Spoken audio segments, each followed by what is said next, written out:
बन चुका है। आका अलैहिस्सलाम ने इरशाद फरमाया, इमाम नसाई इमाम मुस्लिम इस हदीस मुबारका को लेकर के आते हैं।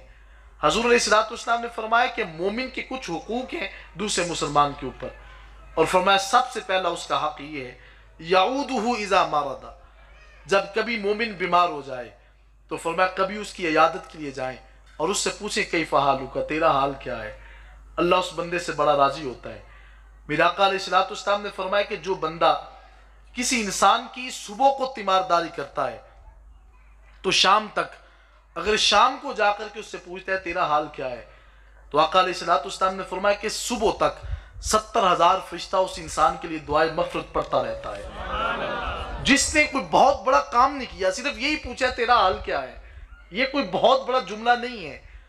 आज हमारे हर अमल के अंदर 2 नंबरी पाई जाती है और इंसान बताता कुछ है करता कुछ है।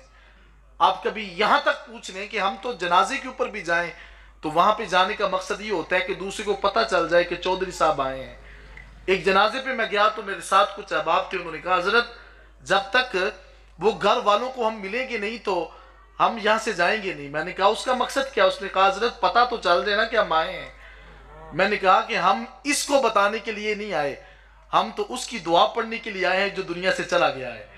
अपने अमल के अंदर भी इखलास पैदा करें, अपने अमाल के अंदर जो है वो रियाकारी ख़त्म करें।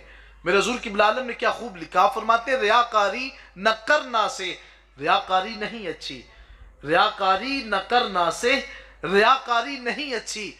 फरमाया नमाज़े इश्क बिन कामिल नहीं तेरा अमल कोई। आज तो हमारे अमाल के अंदर भी इखलास नहीं है। मैं हो सकता है कि आज आपके पास सामने दर्स देने के बाद लोगों से पूछता पड़ूं कि दर्स जो है वो कैसा था। अगर मैंने आपकी वाह वाह और दाद हासिल करनी है तो अल्लाह की बारगाह से हासिल क्या करना है? मुझे रब की बारगाह से उस वक्त कुर्ब मिलेगा जब मैं फ़कत इस मकसद के लिए अमल करूं कि मेरा रब मुझसे राज़ी हो जाए। आप सुन रहे थे ना कि कुल इन्ना सलाती व नुसुकी व महयाया व ममाती लिल्लाह। फरमाया कि मेरी हर जो अमल है दुनिया के अंदर मालिक वो सारे का सारा है तो तेरे लिए, मैं तो फ़कत चाहता ही ये हूँ कि मालिक तू मुझसे राज़ी हो जाए। और यही हुजूर का अमल है और यही हुजूर की सुन्नत है कि हमारी ज़िंदगी का हर अमल जो है इस मकसद के लिए हो कि अल्लाह हमसे राज़ी हो जाए। तो ज़ात दी वक़ार में बात कर रहा था, फरमाया कि मोमिन जब किसी की तीमारदारी करता है तो मकसद ये होता है कि मेरा रब मुझसे राज़ी हो जाए और मैं तो इसकी तीमारदारी के लिए आया हूँ। तो किसी से पूछें कि क्या हाल है, तो किस कैफियत के अंदर है, तो जब आप उससे पूछेंगे कि वो बंदा किस हालत में है तो वो बंदा जो है वो खुशी महसूस करेगा। और आगे बढ़ के उससे पूछें कि बताओ तुम किस कैफियत में हो। आप कभी गौर करें, दिन में 5 मरतबा नमाज पढ़ी जाती है, इसका मकसद क्या है? कि आप एक दूसरे से सलाम लेने के बाद पूछते हैं मेरे दोस्त तू किस कैफियत में है, तो बंदा राज़ी होकर कहता है यार मैं भी ठीक हूँ। तो जब उसकी जो है वो चेहरे के ऊपर तबस्सुम के साथ आता है मैं ठीक हूँ, मेरा आका अलैहिस्सलाम ने फरमाया कि अपनी ज़िंदगी का आगाज़, सुबह का आगाज़ जो है वो सदका और खैरात से किया करें।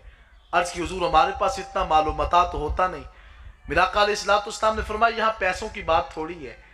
हुजूर ने इरशाद फरमाया कि कभी सुबह अपने भाई को देखें और उसके चेहरे को देखकर मुस्कुरा दिया करें, अल्लाह फिर भी सदके का सवाब अता फरमा देगा। कभी अपने भाइयों को